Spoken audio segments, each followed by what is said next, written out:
the academic podcast agency.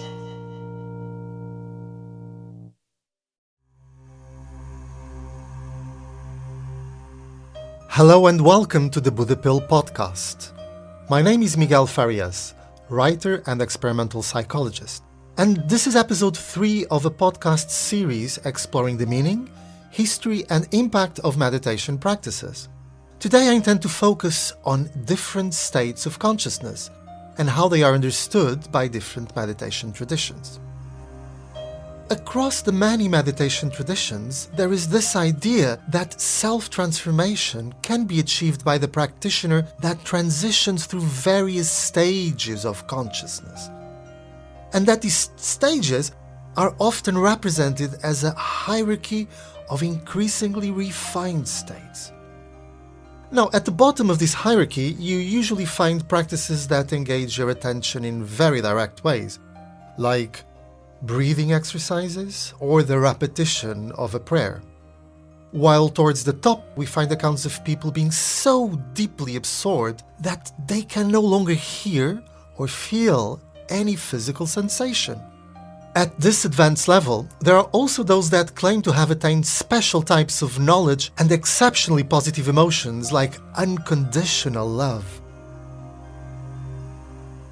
If you've listened to episodes 1 and 2 of this series, you'll be aware that I'm proposing we build a multidimensional science of meditation. This multidimensional science aims to account for both the extraordinary variety of meditation practices, as well as these hierarchies that promise to help us understand the different ways in which we might experience consciousness. Psychologists still struggle to agree on exactly what consciousness is, and we are certainly lacking accurate maps for understanding those that experience the unusual or altered states of consciousness that meditation traditions have sometimes described in great detail. However, there are a number of people we are about to meet from both the spiritual and scientific traditions that have spent years trying to understand consciousness and how it relates to meditation.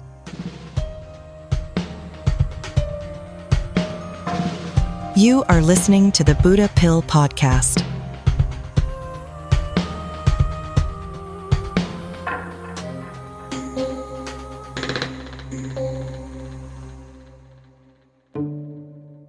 I'm an associate professor at Johns Hopkins School of Medicine in the Department of Psychiatry and Behavioral Sciences. This is Dr. David Yaden. And I study the science of altered states of consciousness. David explained to me that he first became interested in altered states of consciousness when a seemingly spontaneous experience happened to him as a young man at college. A very profound, intense, altered state of consciousness occurred to me while lying in my dorm room bed. It started as a kind of a heat in my chest. It spread through my entire body.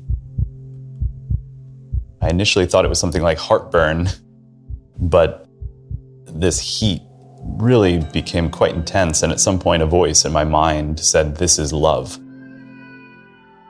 At which point I went into the inner mind. It felt like almost an out-of-body experience or entering a dream state, and I felt as though I could see boundaryless horizons. And that feeling that I now understood or felt to be love just reached the boiling point. And after what felt like hours or longer, but was probably only seconds or minutes, I opened my eyes. My body was laughing and crying at the same time, of a profound emotional release.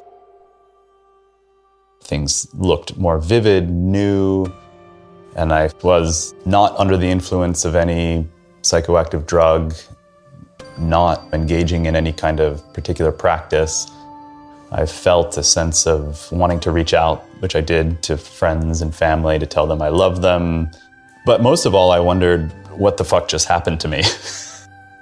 I initially thought, whatever this was, it must be what people are talking about when they talk about religious experience. And that set me on my course of study, initially looking at comparative religion. Eventually, that led me into philosophy, which led me to become very skeptical about any knowledge that I could draw from the experience at all. And I started to look more into neuroscience and psychology and eventually psychopharmacology. And I'm still looking. I don't feel as though I've fully understood this. David's expertise moving from comparative religion to philosophy to psychology and eventually psychopharmacology makes him uniquely placed to understand altered states of consciousness through multiple perspectives. While moving into psychology, I worked with Martin Seligman at the University of Pennsylvania on well-being, trying to measure certain kinds of altered states of consciousness. But I really wanted to manipulate these experiences in the lab to cause them in an experimental paradigm. And so I tried a number of things which all failed. Non-invasive brain stimulation, meditation, virtual reality, and I became frustrated that none of these practices were resulting in the kinds of intense and profound altered states of consciousness that I was really interested in. So I moved into psychopharmacology. David has found that the use of psychedelics enables scientists to create a reliable change in consciousness. So I did not know that that is what eventually led you to the study of psychedelics, that you were looking for something powerful enough to elicit strong spiritual experiences. That's right. Yeah, I was interested in a laboratory model. I'm not as interested in psychedelics per se in terms of their therapeutic value, but I'm primarily interested in them as a research tool to induce altered states of consciousness so that they can be studied in an experimental paradigm. Comparing meditation traditions versus intake of psychedelic substances, what do you feel are the meaningful differences in terms of altered states by doing meditation practices versus ingesting a psychedelic substance? Well, it all depends on dose for both practices and the substances. A very small dose of meditation, you could almost consider not meditation. If a beginner tries to meditate for 10 minutes, those first 10 minutes of a beginning meditator will feel very different than someone who has practiced daily for months or years. Similarly with psychedelics, a very small dose, people call a microdose, may have no conscious impact whatsoever, whereas a very large dose, the kind of dose that we use for clinical trials, 25 milligrams of synthesized psilocybin, for example, an immediate state will emerge. And the qualities of that state can be quite different across individuals, as well as within individuals who try psychedelics at different times.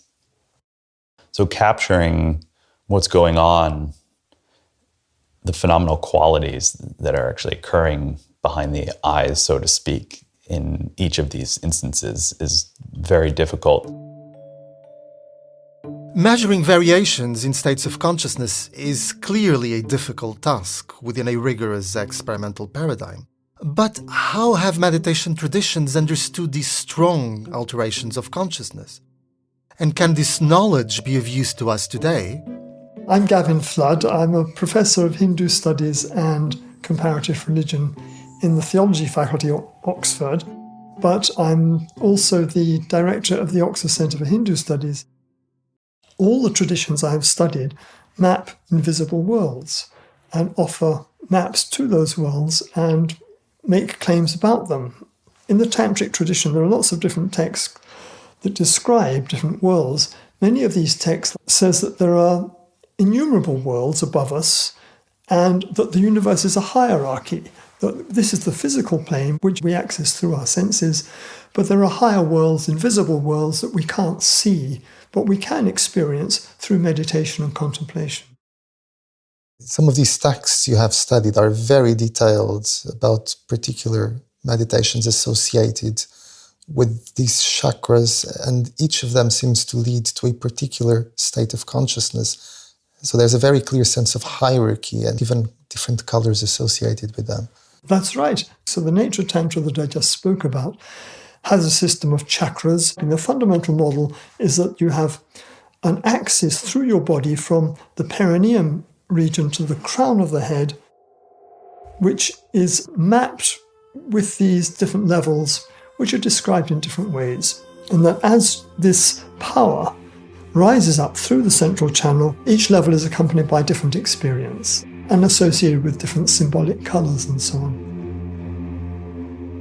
The universe is conceptualized as an egg, objectively, with different levels within it. And so in your contemplation, you rise up through this egg until you reach the top, and Shiva, through his grace, breaks the egg and you escape through the top. What's interesting about this text and others is that psychology, your individual experience, maps on to cosmology, the structure of the universe.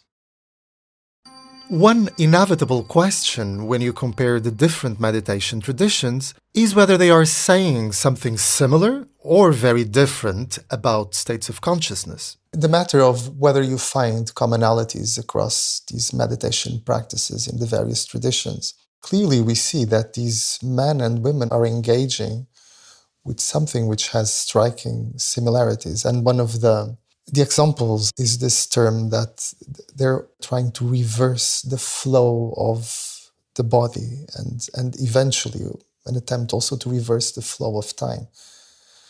Can you tell me something about what does this mean? Yes, I think that these ascetic traditions, which are very ancient and very solid and very well instantiated in the histories of the religions and civilizations that we have, then what is asceticism? As not simply world denial, but as reversing the flow of the body. If our attention is flowing out into the world through our senses all the time, through the five senses and through the mind, as the Buddhists say, then asceticism is an attempt to reverse that. In the Yoga Sutras, it says your consciousness should contract into yourself as a tortoise contracts its limbs into its shell. So we should contract our awareness from the world into ourselves. And if you do that, you then, in these traditions, so they claim, is that you can go symbolically up through your consciousness into yourself and reach a higher level of awareness. So the journey upwards is the journey inwards. As St. Augustine says, the interior man, the homo interior, is also the journey up to God. That's in Augustine, but that's also in the Tantric tradition and these other ascetic traditions as well. In the Yoga Sutras, you withdraw from the world and then you focus your concentration on a single point, ekagrata, and that takes you into these higher levels of awareness until you reach liberation. Although many of these practices and experiences sound unusual or even counterintuitive, this idea of the inner journey and of the interior self is actually very modern. And it has been taken up by many forms of psychotherapy, where one progresses through weekly sessions to discover one's deeper self and meaning of existence. In many therapy rooms all over the world, people still follow Freud's suggestion of lying down on the couch. This is supposed to help override our rational mind and explore materials which very often we cannot consciously access. In a sort of parallel way, meditation traditions always start with the body and the stuff that animates us, our desires, cravings and fears. But they sometimes offer creative possibilities that go far beyond our modern psychological divisions of what is emotional, rational and physical.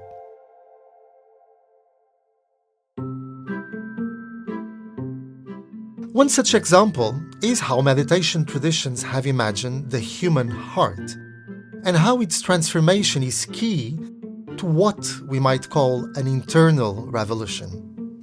We tend to be craniocentric and think that the brain is the seat of our thoughts and our personality. But previously, the assumption was cardiocentric. It was that the heart was the seat of thinking and of the core personality. My name's David Leach. I'm a senior lecturer in the philosophy of religion at the University of Bristol. I have a particular interest in the concept of the religious heart. So you are a philosopher, and you are a philosopher who studies things like heart concepts and heart meditation. That's right, yeah. What I'm particularly interested in is the concept of the heart as it appears in religious traditions and practices. For example, the prayer of the heart, so-called, in the Eastern Orthodox tradition of Christianity, where the heart there is understood not as a purely emotional thing, but as something cognitive, right? So the heart knows, the heart has knowledge. In the traditional understanding of heart, in religious traditions, it is not solely about emotions. It's also importantly about thought, about cognition, and in fact about action. In a very well-known citation from the Christian Gospel, such as, "Blessed are the pure in heart, for they will see God." Yes. So almost this idea that the heart has eyes, it allows you to see something. Yeah, so that's right. Is this more than just an image or a metaphor? According to these traditions and the heart-based practices in them, yes, it is more than a metaphor.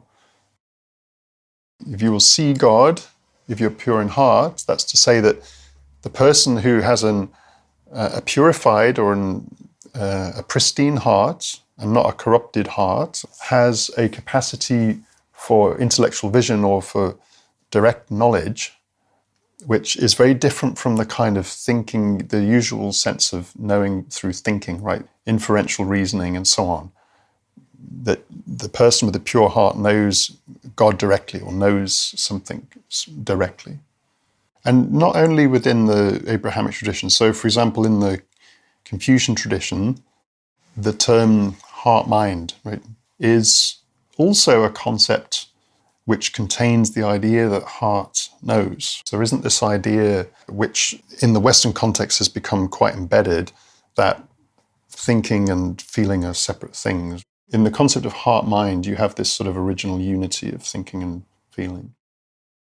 Can you tell us what does it consist of? What are these people doing? I can run through a version of the practice.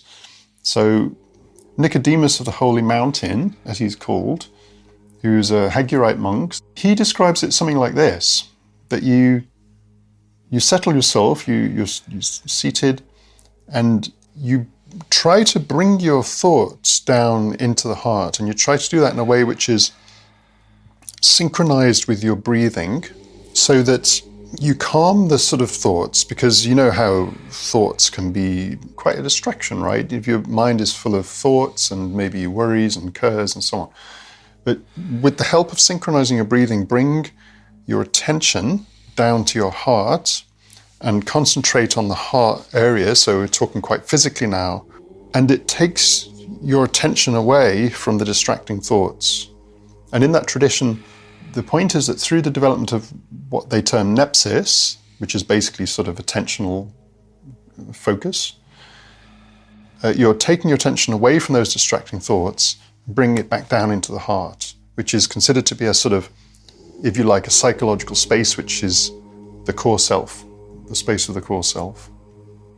And there you have peaceful emotions, you might say, sort of emotions which are not passions understood as the disturbing emotions you don't want to have. You can then bring the attention into the heart space, where you will have the good states of feeling, which are the states of feeling of a pure heart. The idea that altered states of consciousness and the acquisition of a special knowing could be experienced through the heart and not primarily through the mind may sound counterintuitive outside of a religious context. However, there are still echoes of this in our secular culture. For example, when one hears someone saying, "Follow your heart," today we associate this with following your deep feelings or your passions. But perhaps it was originally referring to a knowing heart that can access special states of consciousness. Examples like this can be found scattered throughout contemporary culture, such as in the widely read book The Little Prince by Saint-Exupéry, when the fox tells the prince that it is only with the heart that one can see rightly, and what is essential is invisible to the eyes.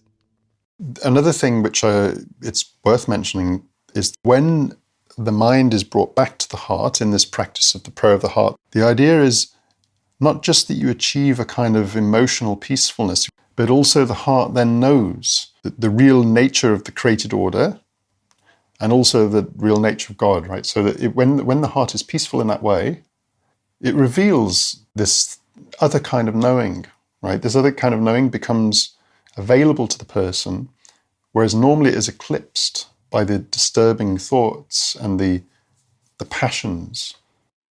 This special kind of knowing sounds a lot like the maps to an invisible world talked about by Gavin Flood.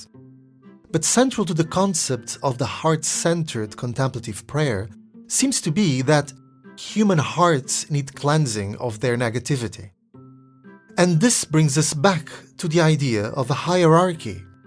If there are very positive and desirable states of consciousness, then there must also be the opposite. Welcome to The Black Barrel, a podcast with intelligent conversations about Buddhism, Asian medicine, and embodied spirituality. This is the voice of Piers Salguero, the host of the Black Barrel podcast. Piers is also a professor of Asian history and health humanities at Penn State's Abington College. And I went onto his show to talk to him about my research on the adverse effects of meditation.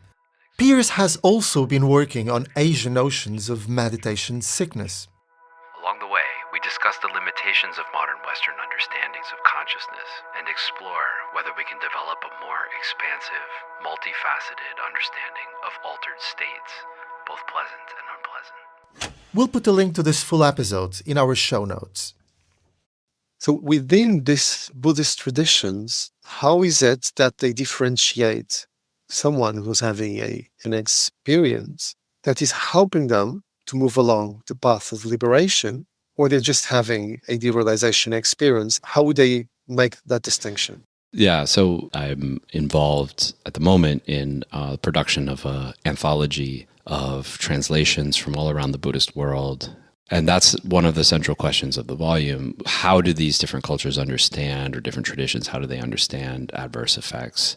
What are the causes? What are the symptoms? What are the treatments? And it seems that across the board, these traditions do draw a line between the expected difficult challenges and a clinically relevant problem that needs to be treated. So, just to be clear, what Piers is referring to is not negative states of consciousness such as anxiety or depression that we might label as mental illness, but rather specific problems encountered by those engaged in a meditation or spiritual practice.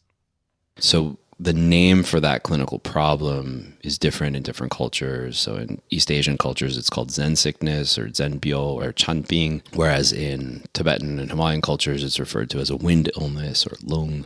So there's different names and there's different discourses around it, so that it's not sort of one size fits all Buddhists draw the line here. But these texts are drawing a line and indicating what the red flags are when you have crossed over the line and you are now experiencing a crisis that needs a certain kind of intervention. In some cases, the intervention is medical, as in like you need a specialized trained healer's assistance. In many cases, though, these texts are giving advice to a meditator to recognize these symptoms as they initially arise so that you are able to pivot in your meditation practice to a different kind of meditation that will rebalance or counterbalance or counteract those symptoms as they emerge, right? So these are texts written for adept meditators in a monastic context by other adept meditators, and they're saying, watch out for these things, and if they happen, then here's how to pivot in your practice. It's not to say that this never happens in Asia, of course it does, but it seems to be a very well-known, well-documented phenomenon that's talked about, that's out in the open, that's not a surprise, it's not a secret, and there's known resources that are available for people who do find themselves on the wrong side of those red lines. The question then arises, how easily can we transpose these literatures to today? And here, I think, we have a wonderful research project. Let's not do more of the flourishing things. Oh, how does this practice lead to flourishing? How does it lead to this positive state?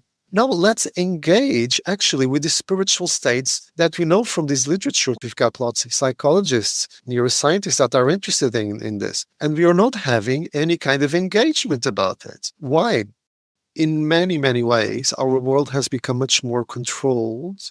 And my personal take on this is that it has restricted our possibilities of experiencing ourselves in a much wider and broader states of consciousness, which today we call non-ordinary states of consciousness.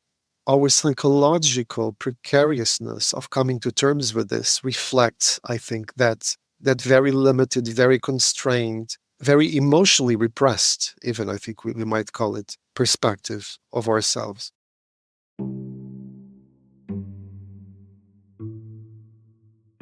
Progressing through a hierarchy of consciousness states until you experience profound answers about life's big questions can sound like a fantastical magic trick to many people. Yet, many traditions insist that the capability is within all of us, and that the process resembles something more like a progressive interior cleansing, while moving through various stages of being. We all have the capacity to perceive a lot of things that we don't ordinarily, and the only reason we don't is because our conceptual mind and our negative emotions get in the way. This is Georgios Halkias, an expert in Tibetan Buddhism that we met in episode 2. He's also the director for the Center of Buddhist Studies at Hong Kong University. Basically, we have a lot of veils, that once those veils actually are removed, we can see things that were always there, but we just didn't see them because we're just preoccupied in our mind, in our thoughts, thinking of the past, thinking of the future, planning, and not really being in the present moment where things actually exist. You have to reduce your anger, you have to reduce the poisons, all those negative emotions which actually get in the way of one's spiritual development. Eventually, there are different stages, of course. First, you have to have the aspiration. So you begin with setting your motivation because it's very important. And then you go into the second stage of application, where you actually, now that you have a clear motivation of why you're doing what you're doing, is actually using certain methods and applying it. One trains not for oneself. One wants to become awakened to be of benefit to others. So the emphasis is very much other-based, not self-based. So all these esoteric practices are not done for one's own realization or for one's own achievement. Ultimately, they are done so that one can be of benefit to other sentient beings. There is something about the image of an advanced Buddhist monk attaining exceptional powers that has particularly captured the imagination of the secular West. So I felt compelled to ask Georgios if he himself had ever witnessed any behavior that was unusual or unexpected from advanced Buddhist practitioners. I mean, personally, I have been struck many times when I met Tibetan Buddhist masters, and before I even phrased my question, they had the answer. And the answer came before my question. So, you know, if it happens one time, you say it's a coincidence. If it happens on a regular times, your intervals, and not just myself, others have had similar experiences. So would that be clairvoyance, what we call in the West? I think in the Buddhist tradition, especially in the Tibetan Buddhist tradition, you're not supposed to say whether you have this kind of abilities. You always have to come from a very humble perspective. You're not supposed to reveal your accomplishments. You're not supposed to reveal your attainments. The idea of a multi-layered or hierarchical map describing different states of consciousness is not scientifically impossible, but it is difficult to measure and describe with our current scientific instruments. Meanwhile, many meditation traditions have developed rich and detailed maps of different states of being which describe both the exalted highs and disastrous lows.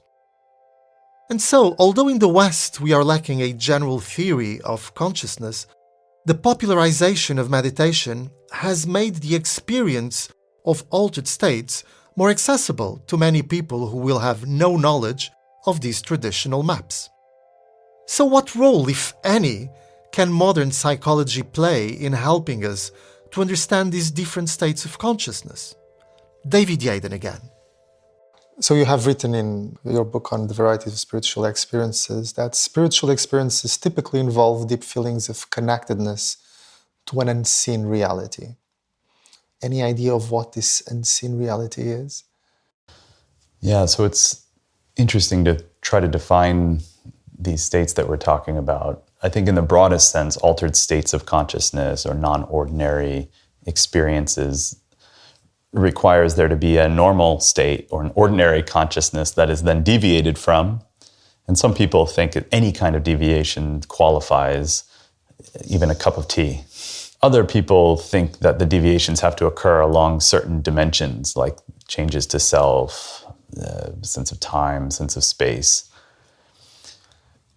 And I think a spiritual experience would be a subtype of an altered state of consciousness that involves a seeming perception of an unseen reality of some kind. Whether we want to address these experiences as spiritual or simply altered states of consciousness, they themselves matter. They speak of extraordinary possibilities of perception, of knowing, and of self-transformation that are of great interest to psychology. But also in a more simple and poignant way, they relate to the very fabric of what it means to be alive and to be human. And so, for the final word on what it means for the conscious mind to understand its own various states, I return you to the eminent Hindu scholar, Gavin Flood. Are there questions which are still driving you? Well, I think the same questions that were driving me as a young man are still there. I don't think I've achieved answers to those questions. Why are we as we are? The same questions that you've been asking. Is there a metaphysical purpose to life? Is there life beyond death? What is our potential, as it were? What can we become? So all these questions, which exist in varying degrees within all of us, I think, are still alive in me, for good or for bad. Thank you to all of our contributors that featured in this episode of the Buddha Pill podcast. And thank you for taking the time to listen. If you find this show interesting and would like to get in touch, then please do so via the Academic Podcast Agency website. And please have a look at the show notes for any further readings and resources on all of the studies and concepts covered here today. In the next episode, we will be looking at the multiple effects brought about by meditation, and we'll go deeper into the practices of compassion and heart-centered meditation. The Buddha Pill podcast was presented by me, Miguel Farias, and was produced by the Academic Podcast Agency and Perfect Motion.